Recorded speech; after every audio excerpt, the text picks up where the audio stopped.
Welcome to the Factor 50 Football Podcast, a lovely smooth intro. With me, Michael Grantham, and my co-host, Adam Farrell. How you doing, mate? Morning, afternoon. I'm good. We're back. We weren't cancelled. We're back, baby. By popular demand. Popular demand, very popular demand actually, because our one listener and our one follower has just been doubled. Doubled, We've got a 200% increase in following in 1 week. You don't get that very often. pretty successful rate of growth for the Factor 50 podcast. We won't mention Skyrocketed. that it was my niece who has followed us on Instagram. They all count. Yeah. Big up, Leia. Shout out for you. If you follow us, we'll give you a shout out, and no one will hear it because no one listens to this. Hey, we'll hear it. We'll hear our own. We'll hear it ourselves. We worked out we got 14 views on YouTube, and all of them were us. I think almost all of them. One of them was my wife, Bev. Well, that's nice. That's good support. Ali had no interest whatsoever. She was like, Didn't even. I mean, when I say Bev listened to it, she put it on mute and just let it play. "Do you want to hear?" Just to bump the numbers up. Okay. Well, we'll take it at this point. Anything that comes our way. Yeah. Beggars can't be choosers. Exactly. Well, it's been a pretty big week in the football.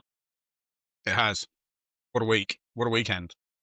We thought, didn't we? We thought we were going to start this with a rating for each of our teams. So we were each going to summarise the weekend by giving our team a score out of 10. Not in terms of like how they played, although obviously that's a big part of it, but just the results across the board.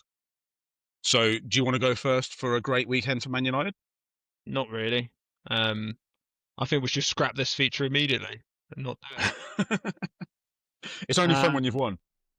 Yeah, I was trying to think about it because obviously you immediately go to 1 because you go, it was as bad as it can get, really, because Pretty dire. you come off the optimism of beating Chelsea. We're back, as we've said many times before.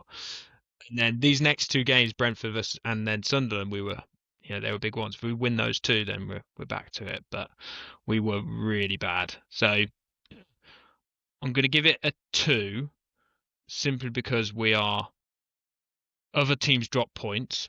So actually only 3 points off Man City, for example. I know they didn't drop points, but we're only 3 points off Man City, who've considered having not a great start, but an okay start. And we're not in the relegation zone. So it's a 2 out of 10 for me. Very optimistic view of the weekend, I think. Got to try and cling on to something, mate. You got to look at the bright side. It's so depressing. Glass half full. Yeah, it's really bad. Okay, what about you? I can imagine. It's a pretty easy one, I think. I would say that is as close to a 10 as possible. I was looking through the results from the rest of the league. I reckon the only way it could get better is if, Spurs got that last-minute equaliser at home to Wolves.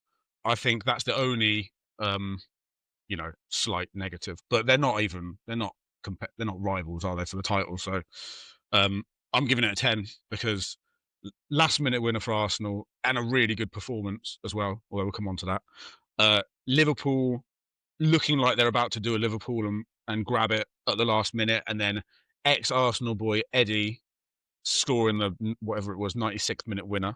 Legend. Chelsea lost. Obviously, United lost. That's just funny. Spurs failing. I know they got the draw, but failing to beat bottom of the league Wolves at home. Oh, just give me more weekends like that. I'm still flying high from it now. Yeah, that's cool. But what are you giving it out of 10? Did I not say 10? I'm giving it a 10. You said as close to 10 as you possibly can. Okay, I'll give it a 10. A 9. I think if Spurs' goal had been a winner, maybe I'd give it a 9. But yeah, our biggest rivals losing in the last minute, us winning in the last minute, that's a 10. I feel like this could become a trend if we're doing rating each other's weeks. Maybe we should do that. Maybe next week I should rate your week and you should rate my week. Yeah, we could do that. Let's listeners, let's get you to leave in the comments. Just leave a little note how you want this format to go. Yeah, Lair and Tom, please leave us a note. That'd be great. And any new followers, Welcome. Cool. Okay. Well, let's get into the Arsenal game then. To give me your synopsis, Yes, what's your punditry on the game? it's fucking brilliant. Excellent. Why are you not on match of the day? I don't know. Yeah, it was awesome. We were, I reckon, so at half time, obviously we were losing. Um, I reckon that was still the best half of football we played this season. So the the formation, first of all, was definitely different. So we were, rather than like a 4-3-3, we were like more 4-2-3-1. And because Eze was starting, he was definitely more in like the natural kind of 10. Whereas when Odegaard plays that position, he's a bit deeper. So he sits usually like in front of the opposition's midfield. It was so noticeable as well. It's a very simple thing, but because we haven't seen it for probably since like the Ozil days, you've got a player like in between their midfield and defence, like popping in and out of these spaces. And it was dragging them all over the place. We were moving the ball quickly. There was this lovely move where we were like just zigzagging up and across the pitch, like one touch, that person pops it off, one touch, that person pops it off. And I was like, oh, this is glorious. And then we conceded, which is great. Yeah. Eze looked particularly good, I think. He was I put purring, down in my wasn't he? notes. He seemed desperate to score, didn't he? Like the amount of shots that he had, like outside the box, and they were good Yeah. shots though as well. Pope's saves were really good. They were top draw. Good saves. Yeah, I think we deserved to be 1 or 2 up by the time they scored. They didn't get the goals. Well, sort of back-to-back mistakes for their goal, in that Mosquera hoofs it out for a corner when it's not, like, you could just either put it into touch or play it back to Raya. And then Gabriel, that guy doesn't make many mistakes, but that was a bad mistake, I think. I think he was, because you've got like a 6'8" bloke behind you, I think he kind of read that he wasn't getting there, and so he thought, I'll just go down. And then there was no push. It wasn't a foul, because me being a completely unbiased Arsenal fan, fair's fair. Um, Bet you there shouted at wasn't the a foul there. screen. Penalty! Ref, Come on, ref, ref! it's a foul. VAR, Yeah. VAR. Swearing at him. No, it was just, I think he was in the wrong position. He was caught out. I think if he'd have stood on his feet and just like even made a half-hearted attempt to get the ball, he makes Walter Marder's job a little bit harder, but he probably still scores anyway. So they get their goal. The last sort of 10 minutes of the first half were a bit ropey, in that we started, like, the crowd were obviously up, and it's not they didn't have chances, but we weren't playing like as good as we were before. We were obviously a bit rattled, but came out in the second half and were also pretty good. I think it took us bit of a while to get going, but the substitutions, which is one of the things I wanted to touch on, worked in this game. Like, Arteta was very cavalier by his standards with these substitutions, taking off a defender and putting on attacking players, taking Saka off, Yeah. which I think is a fitness thing. He came off on about 70 minutes when we were still losing. So that's a brave thing to do. But getting Mikel Merino on, that notoriously gifted Big striker, lad. yeah, that was an absolute when he came on. So the first two subs were, who was it? Merino and someone, can't remember. The first two subs came on. It was Martinelli and Merino, and I was like, "Where's Odegaard? Why not put Odegaard on?" And he's taken Saka off, and he's put Merino on. What are we trying to play for a 1-0 loss? I couldn't really see it, but Merino in that role, like in that game state, was the perfect player, because he's another guy who can get on the end of things in the box, kind of playing off of Gyökeres. So he wasn't playing in a deep midfield position. He's much better like around the edge of the opposition box. Obviously, he gets the equaliser from an excellent Declan Rice cross, who was awesome, by the way. Declan Rice, what a player, worth every penny of that 105 million. Yeah. And then I still don't think anything beats a last-minute winner, especially when it's at St James's Park against Geordies. So that was just I was, for our first goal, I celebrated. I'm very I don't know. It just like comes out, when your team scores a goal and you just Yeah. shout and scream, and so made both my sons cry. And then for the second goal, it went in, and I was just sort of stationary like this because I was holding Henry, so I had one arm up, and I was like wanting to shout, but he'd just gone to sleep and stopped crying from the first goal. So I ended up just like doing laps of downstairs, sort of waving one arm in the air, which is a very mundane celebration. But that was a great moment. And Gabriel, what's it called? Where he's zero to hero, Yeah, redeems redemption himself story. Yeah. and absolutely bullets a header in the 96th minute. What a moment! What a game! Yeah, it was a really good game. I really enjoyed the Gabriel and Voltemada, back and forth. The Premier League needs more of that. It's supposed to be a physical game. I like a bit of needle in there, and I like shouting at the TV and getting Yeah, riled up against the opposition. Like that's what you want. I know as a fan, you're probably watching it going, "Oh, that's unfair. This is unfair," but God, I want more of that. yeah. It's supposed to be Really a fun. good physical battle between a centre forward and a centre back. It's just fun to watch, isn't it?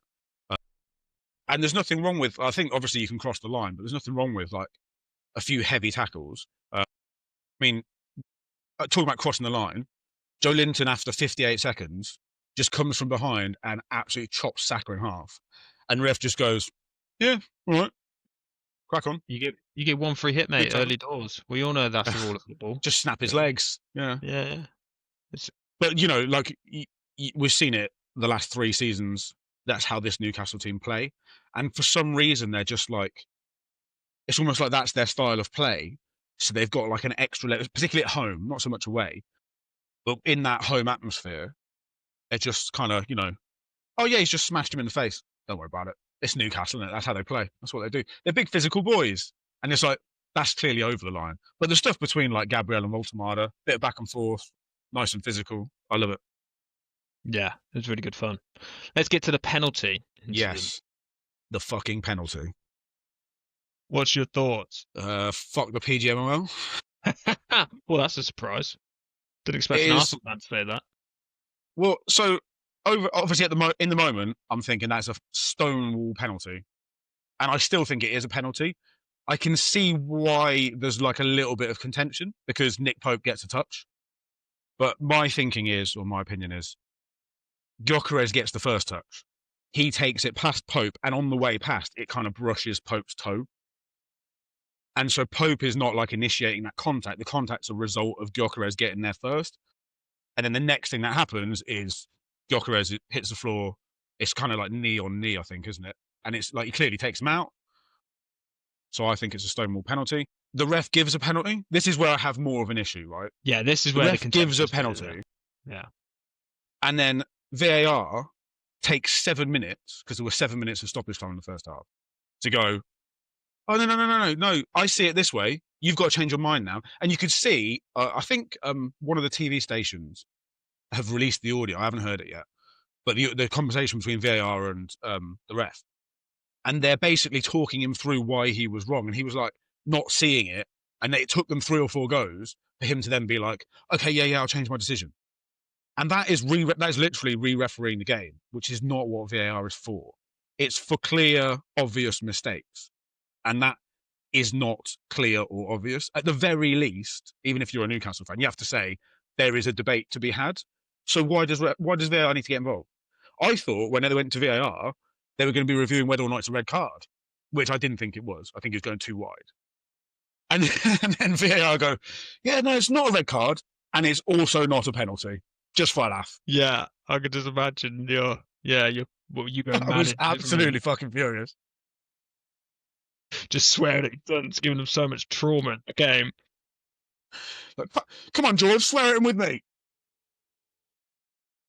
My initial feeling was that it was a penalty, but Gyökeres made a massive meal of it. So I think the way he goes down, flailing arms in the air and flying, I was like, oh, he's made a bit of a meal of that.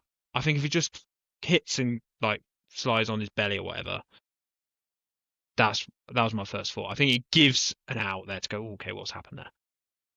And then as they're talking it through on Match of the Day, I don't know if you've seen it, they had Joe Hart on, so obviously Goalkeepers Union. So he was talking it through, and he obviously said it wasn't a penalty, and he talked through the rules, which we all know now, because Nick Pope got a touch on the ball, but also because his foot was planted after he got the touch on the ball, and then the contact happened. It was decided that it wasn't a forward motion to take out Gyökeres because Pope had planted and stayed still. It was a coming together of bodies. Now, I think that's bullshit, and it should have Horseshit. been.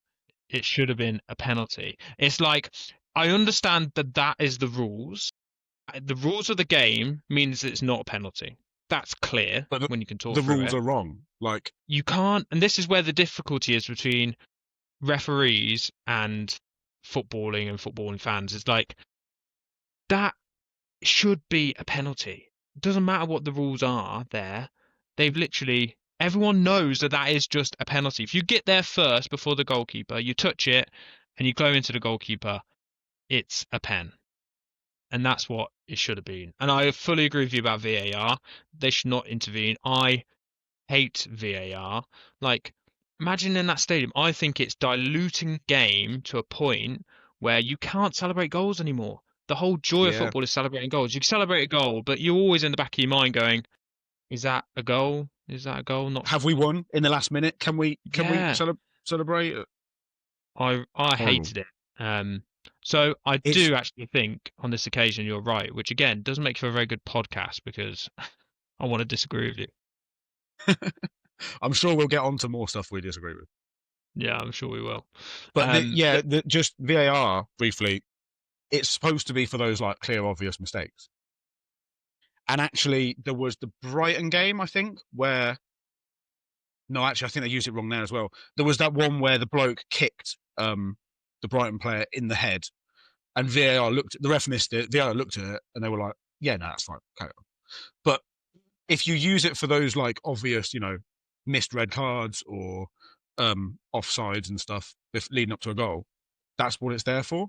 But it's just being used to like under a microscope look back at football and be like, how can we take any goals away from this game?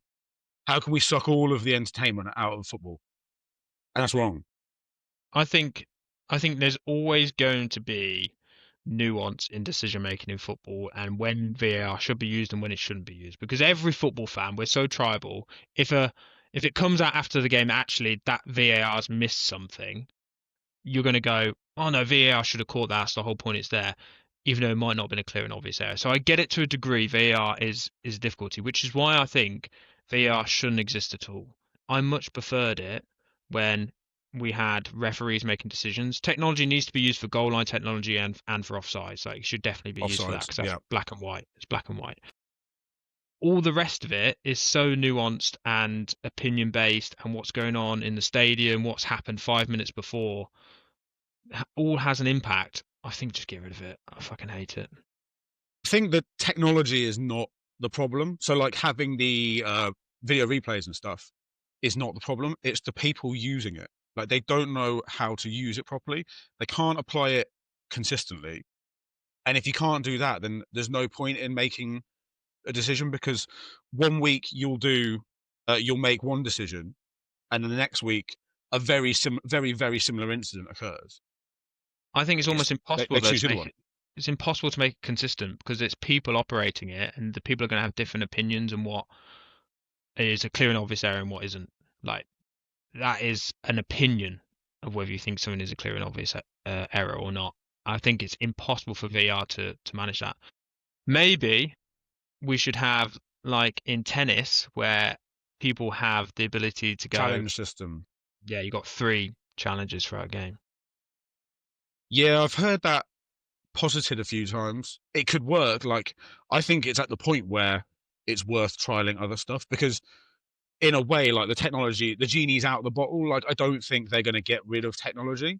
I think they No. just need to work out how to use it better because um, it's not being used right. I think the first thing they could fucking do is get some referees who are not from the northwest of England and like get them into the Premier League, pay the referees properly, like give them money that is equivalent to the pressure of their job and the stress of their job, because they're paid like pennies in relation to. Yeah. They're paid well in relation to. I'm talking about relation to the players they're refereeing.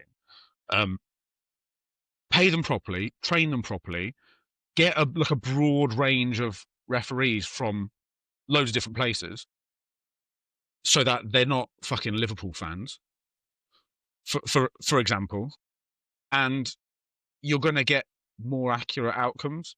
Like, we have the best everything in the world in the Premier League. We've got the best players, the best managers, the best coaches.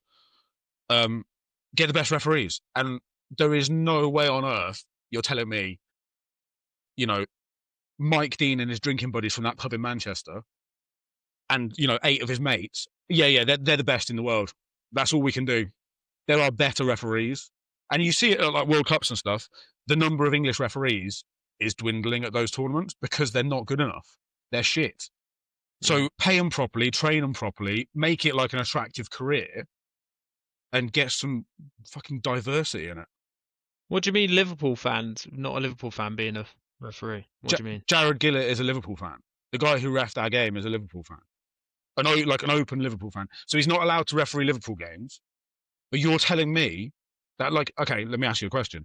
You're refereeing Man City against Fulham, a team you don't, any other team, somebody you don't really care about, but you're refereeing a team you really hate against, who is a rival of United, against, another. You're telling me there's not even a tiny, tiny little bit of unconscious back of the brain bias where you're not going to go, let that go. How is he allowed to referee in the Premier League? No, he should be. Like, just because you support a football club, Shit! he should be able to. Like, you should be professional enough to do your job. We can't But get he's enough not. referees. We can't get enough referees in. That's your opinion. You can't get enough referees in as it is. If you then go, by the way, if you support a Premier League football club, you're not allowed in. And by the way, if your team gets promoted to the Premier League, that means you're out. You're demoted. You can no longer referee in the Premier League. That system does not work. You can't have referees refereeing games with your rivals in. How is that fair? Because they're professionals. I'm not saying they're great. I'm defending referees here, which I shouldn't be, but that system cannot work. Yeah, it can. How? It can't work if you have referees who have bias in the game, making decisions that affect the outcome of the league. You're assuming they've got bias because of their footballing allegiance, but no, he's an open Liverpool fan. That's not an assumption. He is a Liverpool fan. Yeah. So he has, whether he acts on it or not, there is like unconscious bias. I'm not saying he's there like, I'm gonna, I've taken 20 grand from Arne Slot and I'm gonna fuck Arsenal over today. I'm not saying that's happening. What I'm saying is, if there's a little 50-50 or something, like, he's in a position where he cannot operate in like the best of faith, because he has skin in the game. Like, the result of that game affects him, so he can't influence the result of that game, and they do. No, but put him on a different match. I think that's just, you cannot do that, and I think you just said referees are human and they apply like their own judgment. So he is just as much at liberty to not at liberty. In a split-second decision, he's not going, this is Man City, and I'm now going to give them a red card because actually I'm a Man United fan. Like, that's maybe not going through his head. No, I disagree with that. And let's put that to listeners, mate, because I think that is going to split opinion as well. I think they're professional. I think they should be. I'm not saying they always are. I think they should be professional enough. You saw the David Coote stuff last season, right? Very professional. Like, so that gives you a peek behind the curtain, right, of what he thinks of Jurgen Klopp. If you're telling me he's not going to go, nah, fuck him, I'm not giving him that call. And I don't like Liverpool or Jurgen Klopp, obviously. I don't support them.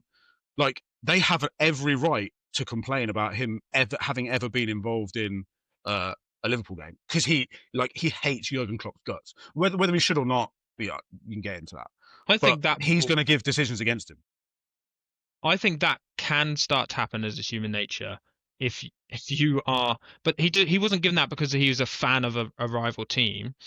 The reason why he hated Jurgen Klopp was because Jurgen Klopp was not very nice to him, and that's Jurgen Klopp's fault.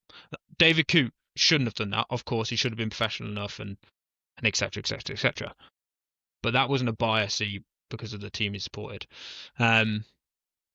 let's call it there because I think this is we'll do a Let's go again. podcast instead. It could be a pod in itself, couldn't it? It definitely will be. We'll do that one point. Yeah, I think basically the PGMOL should just be disbanded, start again. Come on, start again. You become a referee then. Think you could do it? I'm not saying I could do it. I'm saying it's a really hard job. Pay him properly. Get rid of Howard fucking Webb. Hold on. All he wants, like, he's just the star of the show, isn't he? He just want anything to put him in the limelight and PGML in the limelight. I quite like Howard Webb. Oh my God. Right, we need a separate podcast on this because don't get me But that's fucking only started. because I'm a Man Jesus United Christ. fan and he was very, very good to us. So I like him a lot. What have I just been saying? What have I just been fucking saying? Just a little joke. Just a little joke. Final things on the Arsenal game. Can you? Actually, this is a question. Can you win the league by being just amazing at set pieces? Yes. Do you get like half a goal for scoring from a set piece? No. So why can't you win the league from being amazing at set pieces? It still counts as a goal. Yeah. It's just Opposition fans aren't going to like it because we're better than them at it. But fuck it, even better. I think it's great. It's funny how regular it is. Like it's not even just It's a little mad. bit. It's every game. And also, if you go back to like early like 2012, 2013, when we had like a team of midgets, Yeah, and you watch us TW. defend and attack set pieces, how much it has changed in 10, 12 years. It's mad. Yeah. Yeah. Well, it was. I'll finish with saying it was a huge win, like massive, considering win. the other Yeah. results. Considering we were talking about Liverpool maybe even running away with it. We'll get onto them later, but yeah, I wasn't talking about that, was I? Just go back to the predictions pod, can we? yeah, but you're still 2 points behind, mate. You got a while to go yet. Still fine. The league is ours, mate. We're coming for it. It looks good. It was a good win. It was a big win. Actually, let's good chance to go through your next 6 Premier League fixtures because I It's think interesting. you could have a good run. Now, I haven't put in the Champions League fixtures on this, so obviously you've got Champions League games in between this, which is going to make them maybe more difficult because you're going to have to rotate. But next 6 fixtures for Arsenal: West Ham at home, Fulham away, Palace at home, Burnley away, Sunderland away, Spurs at home. Yeah. It's a good run. Feels a winnable run. So it does. And on the face of it, I think of those 6 games, you could make an argument we probably should win all of them. But the only sort of area for caution, I think, for Arsenal fans is if you look at the next 3. So was it West Ham, Fulham, and Palace? Fulham, Palace, yeah. Look at those 3 fixtures last season. We got 2 points from those possible 9. So we lost at home to West Ham and we drew the other 2. And we've lost at home to West Ham the last 2 seasons. Believe it or not. That season where we got 89 points, we lost at home to West Ham. It was in a busy run at Christmas, and we lost to Liverpool in the FA Cup, I think, West Ham in the league, and Fulham in the league or something. And then after that, we won 16 out of 18 games or something. It went on this massive run. But that 1 week literally cost us the title. So on the face of it, that's a great run, and we probably should be getting 15 plus points out of that run. But I am just a bit wary of the record last season. Palace are also flying, although that is at home. Sunderland looked pretty good. Liverpool struggled to break down Burnley. I think there is. North London derby is always like, no matter how shit one of the teams is, the North London derby, anything can happen. So there's a bit of caution, but we're definitely through like a really tough run of fixtures, and that's a lot easier. Those 6 are a lot easier. Yeah, you seem in a good place at the minute, don't you? Me or Arsenal? You mentally, Actually, no, you're in a terrible place. You've got young children not sleeping. All over the place, mate. Yeah. Yeah. If Mike drops off halfway through this pod, you know why? Yeah. He's just I've here for fallen a sleep. Yeah. This is basically the definition of a middle-aged man going to the toilet and sitting on the toilet for like 20 minutes whilst the world's going on outside. Just have a little breather. Yeah. I thought Odegaard looked really good as well when he came on. That was really good. Yeah, that's a good point actually. He came on in the sort of quarterback role. He was a lot deeper because he came on. I think he came on for Zubimendi. And yeah, the ball he played. Did you see the ball he played to Mars Lewis Skelly? Yeah. Oh, they are like those sorts of passes are like one of my favorite things about football, where even watching it from up high, you can't see that pass, and he just pulls his pass out and bypasses like 6 defenders. Oh, absolutely glorious. He looked really good. So Yeah. This because usually in football you can see where it's going to go. It's quite formulaic, isn't it? It's like, okay, boom, boom, yeah, boom, boom, and especially then like modern football is a yeah, lot like that. It's very like if you go there, I go there, you go there, I go there, and he looks like he's going across, around the horseshoe, and he just plays this reverse ball through like four gigantic midfielders, and Lewis Skelly's in, and it's a good block actually by Nick Pope to stop them because I think on first look it looks like Mars Lewis Skelly's shot, but he's pulling it back for I think it's Martinelli to tap it in. Um, mm, and Nick Pope gets out really well and sort of blocks the cross, which is a shame. But yeah, it's a yeah, shame. Erdegaard is if he starts flying again, he could unlock the team. Him and Eze, oh, it's They exciting. look good. They look good. Yeah. A quick word on Newcastle. So I know you lot you lot fucking hate Newcastle, but I've got a soft spot for Eddie Howe. So I think Eddie Howe's amazing. And I just like they've been beat a few times now, like last minute, and I think they're struggling with the Champions League, losing Isak. I think they're going to have a difficult season this year with the Champions League as well. Depending on how far they go in it, they might have a better second half of the season. Um, but I feel bad for Eddie Howe. He looks tired already. Yeah, I don't really give a fuck about Eddie Howe, to be honest. No, I think you're right. The last time they were in the Champions League, the next when they got into the Champions League that season in the league, they finished sixth or seventh, or like they dropped off a bit. And Yeah, if you look at what they did that summer compared to what they've done this summer, they've not, in a similar way, they've not really like added that extra depth to their squad. Their first 11 on their day can compete against anyone. But I think losing Isak's obviously a massive blow. You lose like a guaranteed 25 goals in all competitions. Um, and they don't seem to have the depth, I think, across the board. It's going to be interesting to see how they get on. But I think there's going to be some players in that squad by the end of the season who've played like 60 odd games and will be absolutely dying. So yeah. see how they had. Tonali, Yeah, they had. What's his face? Livramento looks like yeah. he's done an ACL as well, which is a big blow. That looks horrible. Yeah, yeah. Should we move on to the? We go to the United game. Should we do that one? Nah, we'll leave that one I'm this week, sure I you want to reckon. skip it. We can be brief if you like. Yeah, very brief. It Do was, you want to? Yeah, give the United fan perspective on that game. yeah, I'll give my overview. So it was awful. It was really bad. Like I said, we come in with some optimism, and it feels like every team in the Premier League at the minute wants to play United because we don't know what we're doing. It was we played the back three, right? So we had Shaw, De Ligt, and Maguire. De Ligt been start of the season amazing. This game he looked so shit, so shit, and it was so easy that Brentford basically just went, "Oh, they're all really slow. Let's just play it over the top," and they were in all the time. The first goal for Thiago, oh, it's like massive errors throughout. So we're actually attacking. Dallow's got the ball, really attacking area, plays a shite pass. Could have played it in. We could have had a shot on goal. Gives the ball away. Immediately, Jordan Henderson picks the ball up, looks up. Maguire is in our half when he should be on the halfway line. Spots that spots that Henderson's about to hit the ball long, so steps up to try and play Thiago offside. So he's like, "Oh fuck!"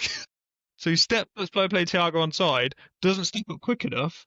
So Thiago's like now 15 yards ahead of him, and Maguire's so slow. He's like trying to run after Thiago, and actually Thiago's shot was amazing, like really good Good shot to goal. finish it off. But that goal was like all the errors, and Amarin must be looking at that going, how do I coach that out of you? Because that is just individuals being shite.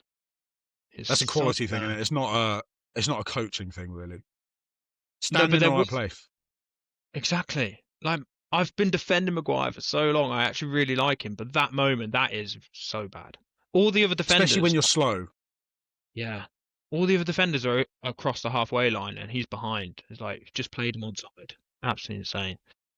And then the penalty miss from Fernandez, like he scores that, the game changes again. So it's like, okay, well, we're 2-2 now. I reckon momentum's with us. We could go on a win. And momentum's so big in football that, yeah, and that happened. And then the Jensen goal at the end. What? So that's the one bit of the game that I saw. I turned on at 94 minutes. I think Henry had just gone to sleep or something. What was going on there? I don't even know what happened. Like, obviously, counter attack. They're in there. Jensen could have played in another Brentford player. Went, fuck it, I'll just go for goal because Bindier's in there and he'll probably just let it in, which he did. Again, good He hit. almost Straight in the middle. it looked to me. So it was perfect time. I turned it on at 94 minutes, and I think the goal went in 35 seconds later or something. Just from I wasn't really paying much attention because the game's pretty much done. And just from glancing at it, like I swear he dives out of the way of the ball.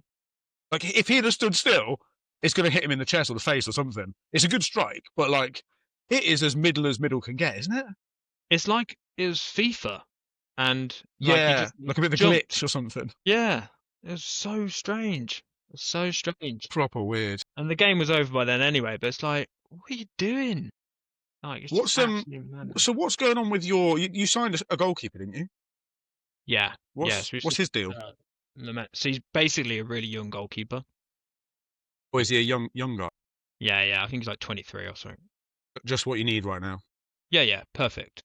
Let's put someone else in there and ruin their confidence forever and ruin their career. So I can see why. I think Amarin's actually doing a decent thing. Well, I hope he's doing a decent thing, and he doesn't think he's just shit. But I hope he's doing a decent thing and not putting him in there because he thinks you're going to get slaughtered.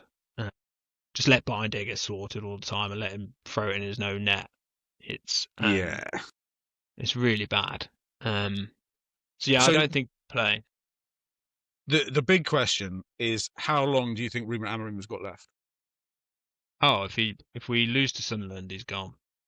You reckon? Yeah. Next week? Yeah, I think so. Do you think are you away or at home for Sunderland? So let me just have a quick look at home. At home. At home, okay. Obviously, they look good, but yeah, if we can't beat a promoted side, then we're in trouble. I think so a couple of stats on Amarin. A couple of stats I saw from the Athletic.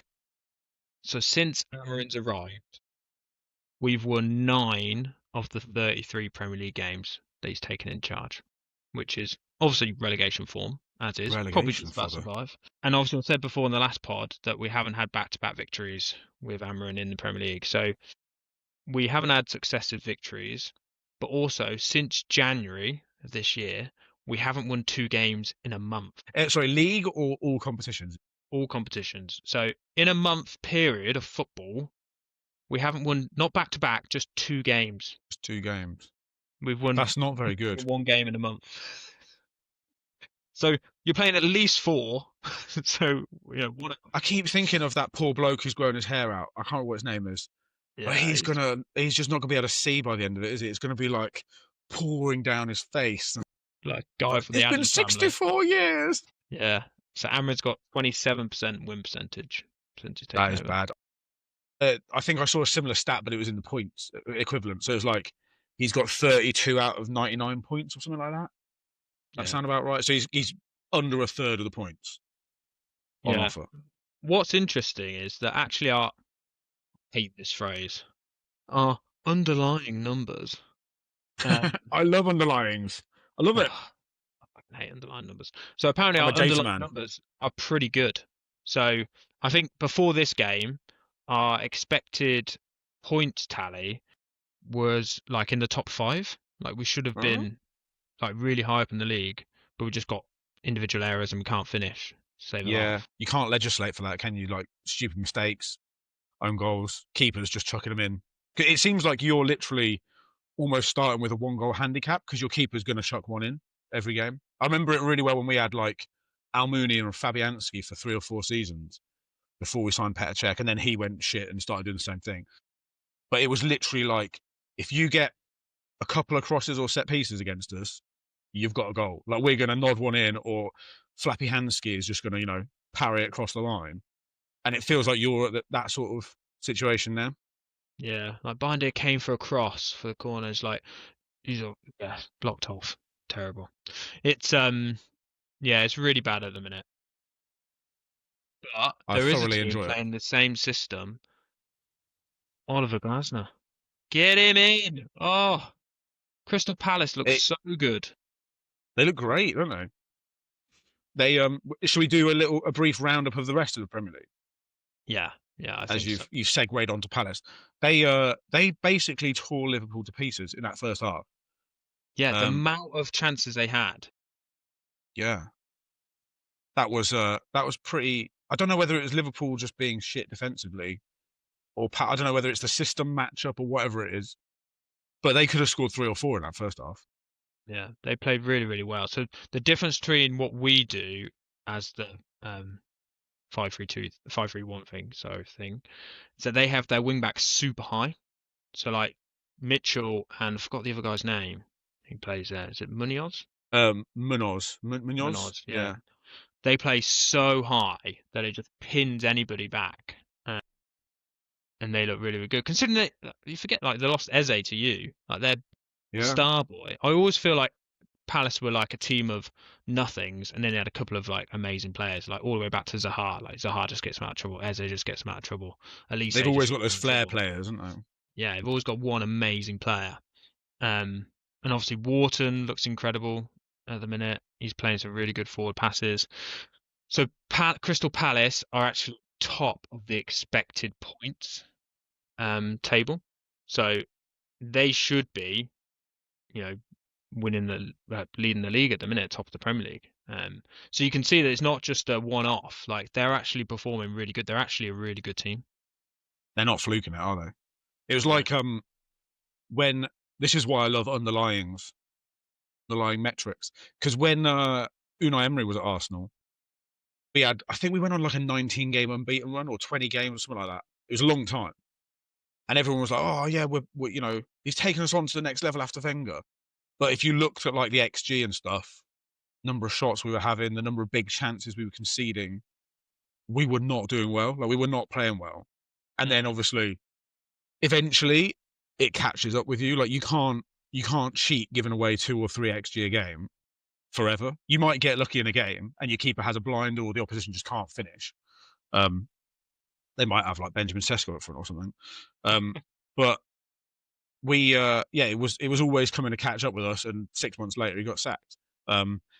If Palace's underlyings look good, their performances look good, their points total's pretty good.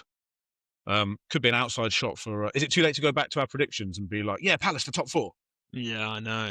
I guess the other thing is they've got Conference League, haven't they, coming up? Obviously, Yeah, they that'll be interesting, should won't have it? been in Europa, but have obviously been demoted to Conference League. So that might play into it. Like, because their squad depth's not huge. I think they've got a good first 11 maybe, but it's hard to see what goes on Yeah, beyond that. Yeah, I think Glasner is great, and we need to get him if we possibly can. yeah. Well, I don't think he'll leave. I think he will at the end of the season, but I don't know whether like if Amarim doesn't wait that long, do you go like caretaker? Sorry, wait that long. If he doesn't last that long, do you go down the caretaker route to the end of the season? Do you get Ole back to the end of the season? Give it I Giggsy love. to the end of the season, or do you I'd get have someone Ole new? back. We'll get Ranić back in, mate. Just keep him for a year. He did a great job, so get him. Absolutely Yeah, that was outrageous. that was good. Mm. Other games that you wanted to discuss? Yeah, Tottenham. Just want to take a second to laugh at them. That'll do. Yeah, Um, move on. they're weird, aren't they? Like they look really, really good, and then they just have a game where um they're really bad. Um, like that was that's as much of a home banker as you can get, isn't it? Um, at home against bottom of the league, have lost all of their 5 games. You're doing really well. Your players are gelling and all that stuff, and then you're just scraping around for a last minute winner, or a last minute equaliser. Sorry. Yeah, well, that's why I think this year I think it's the most competitive Premier League year that we would have seen for a long time. It feels like everyone's like up to their level. Like even the promoted teams who you just expect them to be shit, like they're doing actually quite well.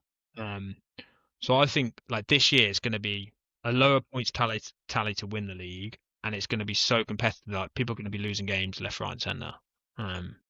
Because It's going to be everyone's tight. I fitter. don't think we're going to see another like 90-point season from the winners. I think like mid, even low 80s might win it.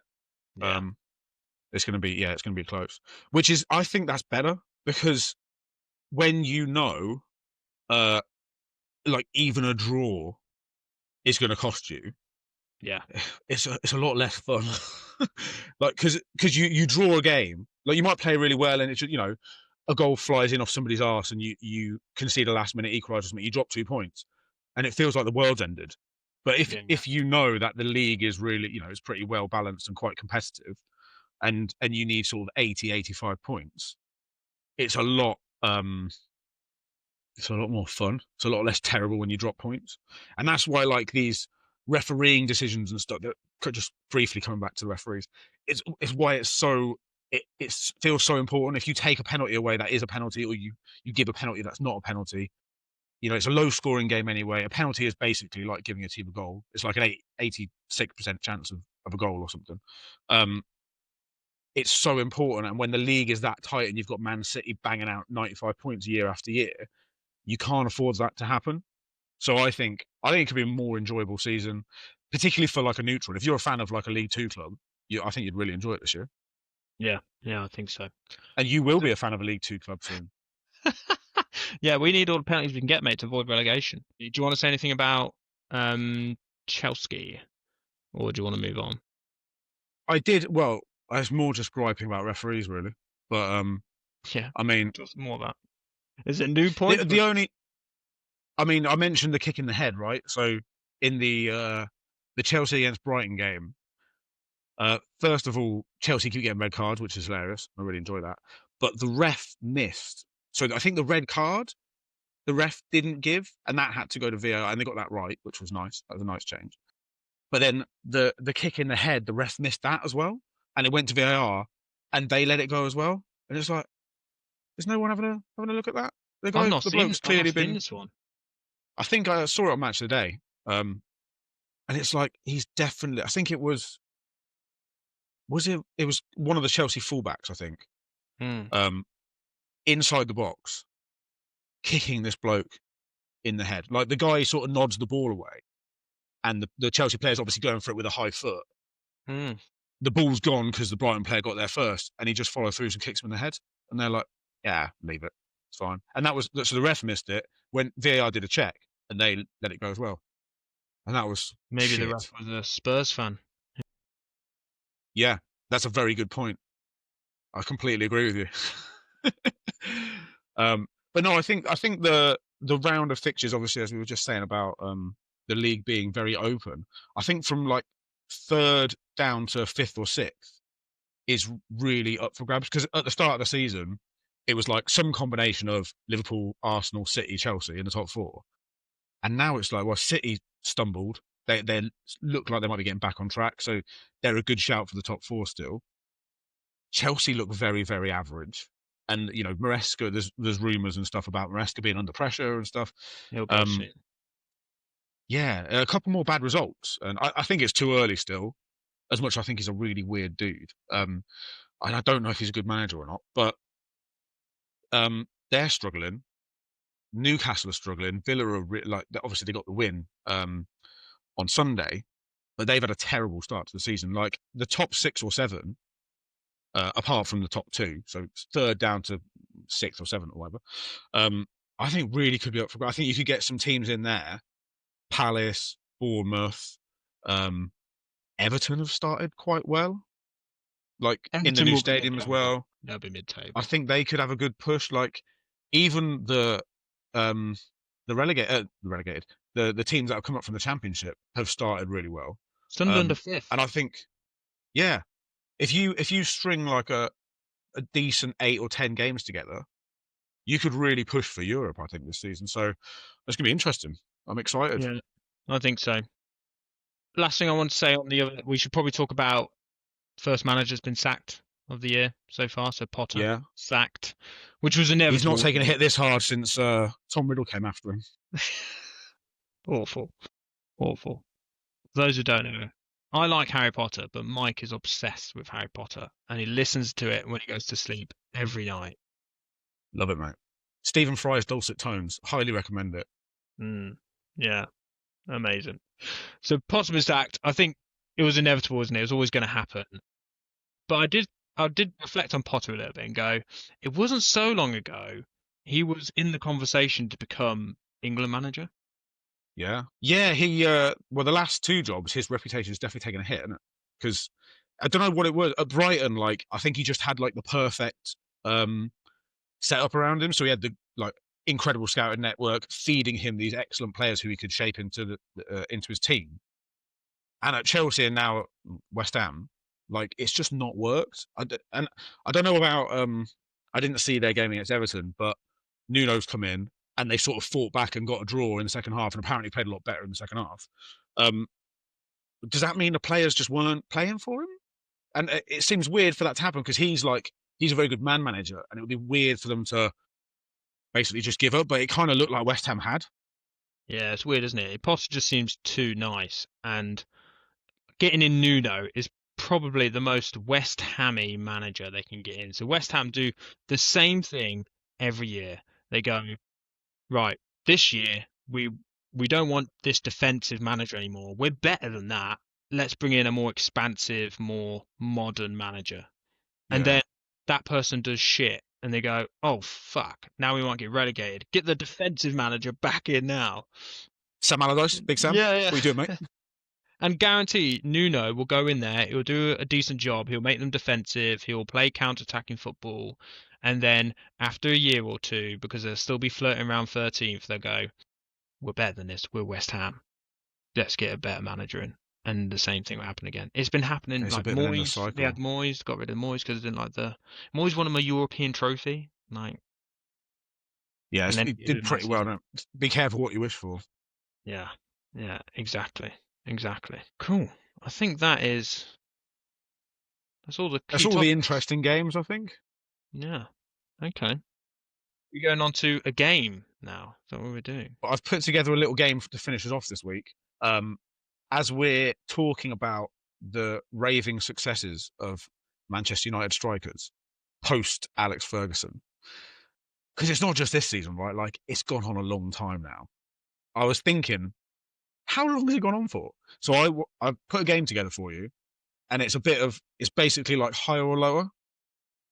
So what we're going to do Okay. is Great. I've got a list of every. So this I should clarify. This is data from Transfer Markt. It is from the 13-14 season onwards to present day, post Alex Ferguson basically, and it's players only listed as strikers, so like not attacking midfielders. I think you could debate some of them whether they're strikers or not, but it's attacking players. Forwards, yeah. Forwards. So what I'm going to do, I've got the list in front of me. I'm going to pull a name out. I want you to tell me. I'm going to tell you how many goals the first one has scored in all competitions since either signing for the club or if they're still there, how many goals they've got to date. I'm going to give you the next name, and I want you to tell me if they've scored more goals or less goals. So it's like a higher or lower type thing. And then just for a laugh as well, I've written down how much each of these players cost, so we could work out how many pounds you've spent per goal since Alex Ferguson left. Have you got a total then? Got a total? Yeah, it's a lot. Fucking hell. You happy with that? Not really, but we're here. So we'll do. Hang on, let me get I've got a little bit of paper here. I'll give you like 10 or something. We'll see how many you can get right out of 10. To be fair, so this is all competitions. Some of these numbers really surprised. I was like, I had to go back and check a different source because I was like, he's not scored that many goals for Man United. But they are factually correct. It's all competitions though. So we're including like seasons where you were in the Europa League playing like Mordor and teams. Are you going to tell me like how many games they've played, or is it just just goals? Yeah, so you have to sort of guesstimate how long they're at the club for and all that sort of stuff. So you might have Ibrahimovic, who did quite well, but actually wasn't there for that long. Yeah, okay. I do have Ibrahimovic here. Cool. Yeah. So let's start with. I'll pick a sort of middling number. So let's start with this wanker. Cristiano Ronaldo's second stint at the club, so not overall. Yeah. He scored 27 goals in all competitions for I don't know how long he was with you. A season and a half? 2 seasons? A couple of years. Yeah. Does Rasmus Højlund have more or less goals? Rasmus Højlund hit the ground running when he first started, scoring in Europa League. Probably got 9 or 10 first year. He's got less. You're going lower. Lower. That is correct. He got 26. So one less. Wow, okay. Than Ronaldo. That's quite a hard one to start with. But yeah. Setting me up for fate then. So now we're going from Højlund. Højlund's 26. We'll go for another one. Let's go with Memphis Depay. Definitely less than 26. Lower. He had 7 goals. That is 2 out of 2. 2 from 2. Good start. 2. Okay. The next one. I'm happy with 7 here. There surely can't be less than 7. That is true. The next one. Let's go. I think this is quite a tricky one. And James. More or less goals than Memphis I just Depay. remember on his debut, he scored a goal for Ole Gunnar Solskjaer's team. I was like, yes, Dan James is amazing. His type, I reckon he scored just slightly more. That is a good shout. He has scored 9 goals for Man United. I thought he was at United for a long time. To have only 9 goals. Maybe. Okay. Felt like he was there for ages. He went to Leeds, didn't he? Yeah, we bought him from Leeds. Is he still at Leeds? Yeah, he's still there. Oh, okay. Yeah. Right. Dan James is 9 is our next number. Let's go with 85 million euro. Jadon Sancho. Has he got more or less goals than 9? That's a tricky one. I think Jadon Sancho's got less than 9. I think he's got lower. He has got 12 goals. So he has actually got higher. So that's the first one wrong. But you're still 3 out of 4, which is pretty good going. Okay. He's got he's got 12 goals apparently. And is he on loan? Could he add to that total in future seasons? He won't add to that total, but yeah, he is. Is he gone to Dortmund? Where's he gone? No, he's at Villa. Is he? Yeah, he's at Villa. Oh fuck yeah, you're right, isn't he? Is he playing for Villa? I think he's played a couple of games. Mad. I saw a report the other day that actually they quite like him and they might buy him. I was like, please. Actually, no. I think at the end of this year his contract's done, so they can get him for free. Okay. Yeah, they might do that. But yeah, Villa have started really well as well, haven't they? So, okay, let's go. So Jadon Sancho has got 12. Let's go for Edison Cavani, who you got on a free transfer. Or was he a loan? Or it was I've got him on free, yeah. I love Cavani. Definitely. Free transfer? Definitely more than 12. More than 12. He has got 19 goals. Yeah. For Man United. So a few more. Was he there? How long was he there? A year? No, he was there for a bit. I think he was there for 2. And then okay. Who did he fall out for? I think Mourinho got rid of him, maybe? Can't remember. Okay. Yeah. Well, let's go for another big man up top. Romelu Lukaku. Yeah, you got. I don't know why I said that weird. Romelu Lukaku. Romelu Lukaku. It's quite fun. How many? What are you going for? High or he lower? got more than 19. Like I think he had a fairly decent record. You're right. He did. He had 42 goals for Man United, so he's got way more than Cavani. Famously costing 85. Was it 85 million or 90 million or something? Lukaku. That's about 10 years ago as well. 10. I actually love Lukaku, but he was 5. He was, yeah, his first touch was poor. Yeah, it wasn't great, was it? Is he still in Italy, isn't he? I think. Napoli? Inter? Feels like all our ex-players end up at Napoli, so he's probably at Napoli, yeah. True. Tearing it with Scott. Yeah. Okay, so Lukaku's 42. I feel like this next one's going to be easy because no one's got that many goals. There is actually one player. I'm not going to put him on this list because it's obvious he's got way more than anyone else. So it'll be an easy Easy answer. But I'll ask you to name that player with the most goals at the end. Okay, so you're 5 out of 6 so far, so you've done pretty well. Let's go from Lukaku to Ibrahimovic. How many do you get? Yeah, he got less. Shall I guess how many Ibrahimovic got? Yeah, go Can I on, guess? go ballpark. I reckon Ibra got 24. He got 29, Okay. Okay. so he has got less than Lukaku. 29 goals. Was he? That was the season you were in the Europa League, wasn't it? And he was beating up teams in the Europa League, Yeah, I he think. was good.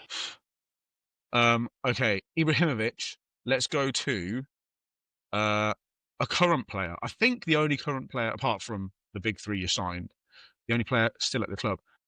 Amad Diallo. How many goals has he got? Has he got more or less than Ibrahimovic? He's got less than 26 at the moment.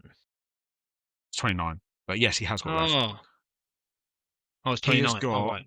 I thought he said he had uh, 29. Okay. no. Ibrahimovic had 29. He's got 14 so far. I love it when people keep referring to Amad Diallo as a young player. He's got the Jesse Lingard effect, where actually I think he's already 25. Is he? I thought he was like 21. Yeah, because he's already been. He was on loan to Sunderland actually a few years ago. Yeah, I didn't realise you signed him from Italy. I thought he was like a Yeah. youth team player. Yeah. Yeah. How old is he? I think you paid 21.3 million euros. Oh, Apparently it's for him. actually no. He's 23, so that's wrong with me. He's Oh, still a player. okay. You're beating up on Amad Diallo, mate. He's one of your I only decent know. players. Yeah. Okay, you got 7 out of 8, 2 more. Let's go for this guy. World class Brazilian flair winger Anthony. So what? So Ahmad had how many? So Ahmad has 14 at the moment. Has Anthony got more or less than that? Ooh, less. Correct. He has got 12 goals. Surprised he's got that many. He is, apart from the players you signed in the summer, which obviously played like 4 games for you, he has the highest cost per goal of everyone on this list. 7.91 million euros per goal for him. Jim Radcliffe's just like, oh my god, like just feels sick hearing those numbers. Awful signing. Yeah, that was a bad one. Okay, you're 8 from 9. You got 1 left. Let's go for Angel Di Maria to finish. Has he got more or less than 12? Hey, Angel Di Maria. Do you? Yeah, well, he hates Man United. Any time in the news, he talks really negative about us, which I understand. I watched him live when it was we had Van Gaal at the time. Van Gaal played him up front on his own, like lone striker. It's like, what the fuck, man? It's weird that. So 12, more or less than 12. Less. Yeah, Anthony had 12. You're going less. That is correct. He had 4 goals, which that surprised me. I thought he'd have a few more than that. He was really shit. So that is good. You know your shit strikers. You know your way around a shit striker, like any true United fan.